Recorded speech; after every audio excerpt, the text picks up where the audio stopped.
मेरे बच्चे, यह मेरी अंतिम चेतावनी है।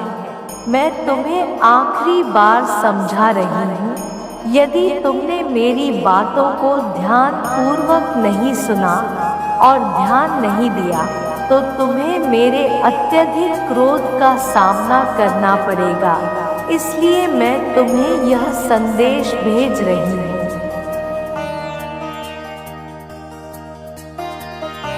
मेरे बच्चे, इसलिए जो आज बताने वाली हूँ उसे ध्यान पूर्वक सुनना और समझना, क्योंकि इस बात को समझना बहुत ज़्यादा ज़रूरी है।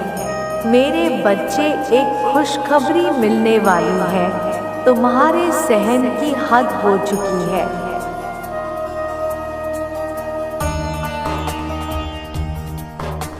अब मेरे बच्चे, खुशखबरी इतनी बड़ी है कि तुम जानकर हैरान और आश्चर्यचकित हो जाओगे। इसलिए अपने दिल को थामकर इस खुशखबरी को सुनना और आज जो मैं ज्ञात कराने वाली हूँ उसे भी जानना।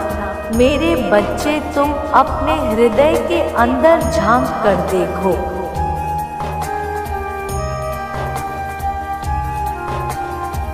क्या दिखाई देता है? मेरे बच्चे, अपनी आंखें बंद करके अपने हृदय में झांक कर देखने पर स्वयं तुम्हें कुछ ऐसा दिखाई देगा जो तुम आंख खोल करके देख नहीं पाओगे। कहने का अर्थ यह है कि जब तुम अपनी आंखें बंद करोगे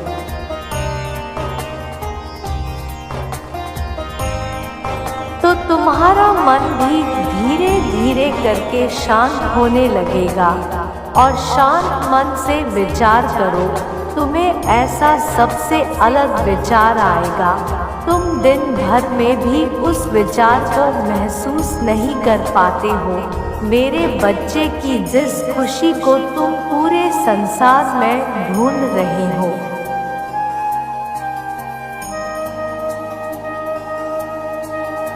बल्कि वह तुम्हारे हृदय के अंदर है। जिस प्रकार मृग कस्तूरी को अपनी नाभि में होते हुए संसार में ढूंढती रहती है, ठीक उसी प्रकार तुम भी जिस खुशी को पूरे संसार में ढूंढ रहे हो वह इस क्षण तुम्हें दिखाई देगी। तुम्हें स्वयं पहचानना होगा।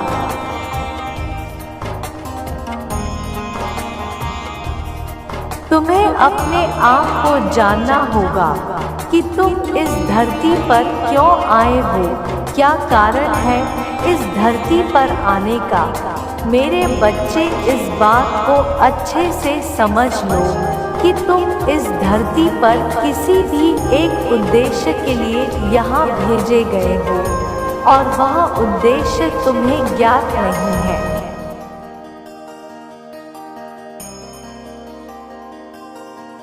वह मैं तुम्हें बताती हूँ। इस संसार में तुम्हें सुख भोग कर और दूसरों को सुख पहुँचाने के लिए, खुशियाँ बिखेरने के लिए इस धरती पर जन्म लिया है। मेरे बच्चे, भले ही तुम्हारे साथ कोई कुछ भी करे, तुम दूसरों को खुशी देने की कोशिश करो।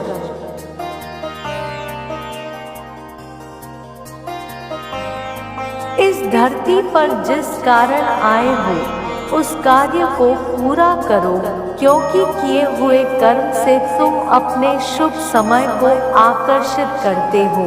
मेरे बच्चे, जो तुम अपने धर्म को पूर्ण रूप से निभाते हो, अब सुनो ध्यान पूर्वक कि तुम्हें कौन सी खुशी प्राप्त होने वाली है।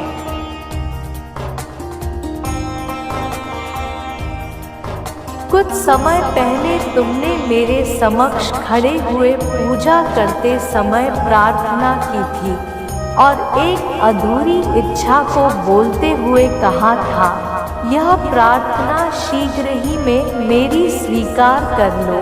तुमने कहा था कि मैं बहुत दुखी हूँ। वह प्रार्थना मैंने तुम्हारी स्वीकार कर ली है।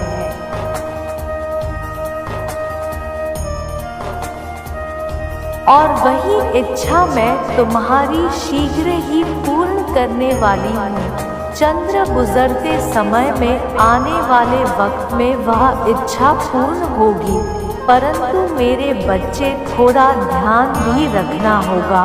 तुम्हारे जीवन में जब भी एकाग्र मन होकर मुझसे कुछ भी प्रार्थना याचना करते हो,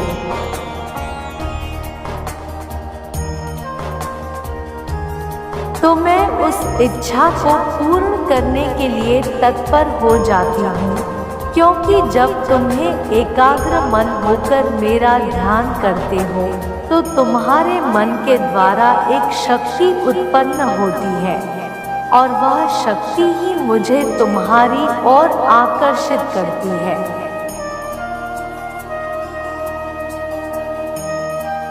मेरे बच्चे, क्योंकि वह प्रार्थना साक्षात मेरे समक्ष मुझ तक पहुँचती है। मेरे बच्चे, हर अच्छे कार्य की एक अलग ही शक्ति होती है। जैसे जैसे तुम अच्छे कार्य को करते जाते हो, वैसे वैसे तुम्हारे पास एक ऐसी शक्ति मिलती रहेगी, आने वाली अच्छी स्थिति आकर्षित होने।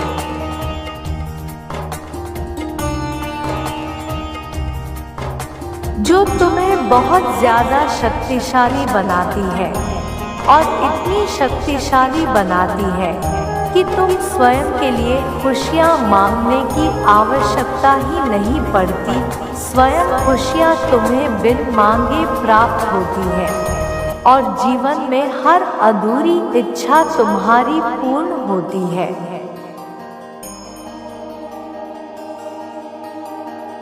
जो मुझे तुम्हारे हर कार्य को पूर्ण करने के लिए विवश कर देती है। जब भी तुम्हारे ऊपर कोई मुसीबत होगी, मैं आऊंगी तुम्हें बचाने के लिए, इसलिए तुम निश्चिंत पूर्वक रहो। मैं तुम्हारी रक्षा करूंगी। अब तुम्हारे इंतजार की पल शीघ्र ही समाप्त होने वाले हैं।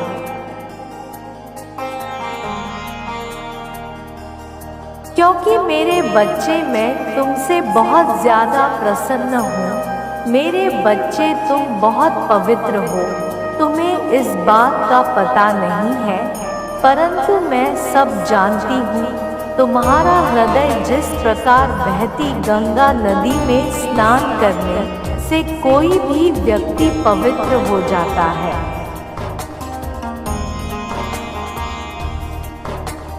उसी प्रकार तुम्हारा साथ पवित्र गंगाजल के समान है। उसके करीब आने वाला हर व्यक्ति पवित्र हो जाता है।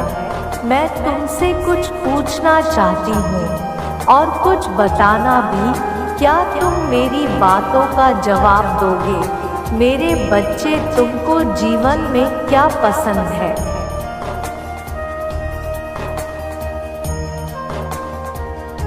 यही ना कि तुम्हारे साथ कोई कुछ गलत ना करे और तुम्हें जीवन में सुख का आनंद हो।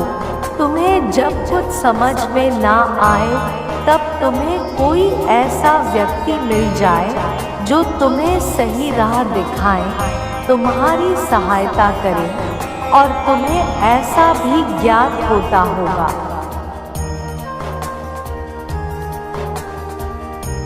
कि तुम्हें कभी भी कोई परेशानी ना हो और तुम्हें पैसे से कोई सहायता करे। इसके साथ साथ मुझे ज्ञात है कि कोई भी इंसान किसी दूसरे के साथ कुछ गलत करता है तो तुमसे बर्दाश्त नहीं होता।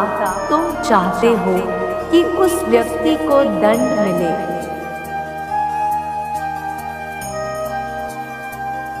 और तुम चाहते हो कि तुम्हें मंजिल झट से प्राप्त हो जाए। मेरे बच्चे, बिना कठोर तपस्या किए तुम्हें तो अपनी मंजिल प्राप्त नहीं होने वाली है। इस बात को तुम जितना जल्दी अपना लो, उतना जल्दी तुम सुखी हो जाओगे। मेरे बच्चे, मैं जानती हूँ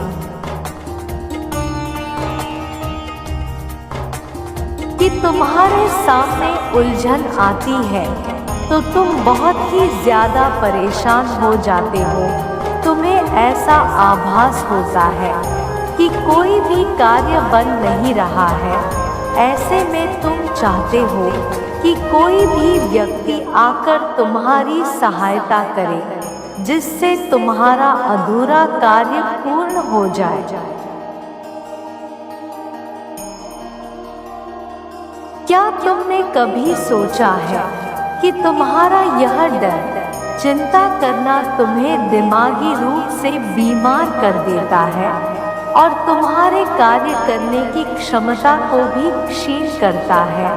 तुम्हें कार्य करने के बारे में सोचना चाहिए, परंतु चिंता नहीं करनी चाहिए।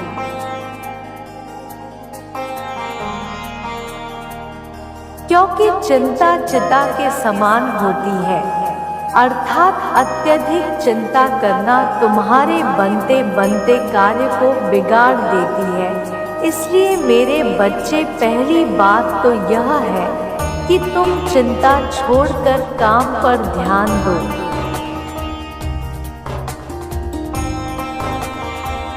चिंताओं में यदि अपने समय को बर्बाद कर दोगे तो तुम्हारी शक्ति कार्य में नहीं लग पाएगी। और दूसरा, जो कार्य तुम खुद के लिए चाहते हो वह तुम दूसरों के लिए करो। यदि तुम चाहते हो कि तुम्हारी कोई पैसे से मदद करे तो तुम दूसरों की पैसों से मदद करो।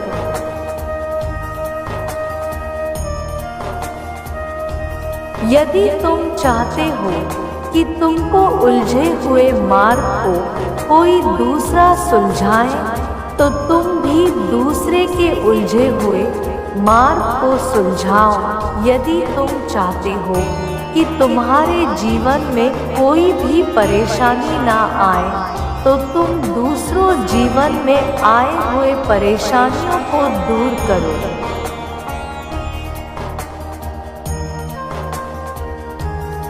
जैसे ही तुम इन कार्य को करना प्रारंभ करोगे, तुम्हारे जीवन में सारी परेशानियां दूर होती चली जाएगी और बची हुई परेशानियां मैं स्वयं तुम्हारे जीवन से दूर कर दूंगी। मेरे बच्चे, कल तुम्हारे जीवन में ऐसा होगा जिसे देखकर आश्चर्यचकित हो जाओगे।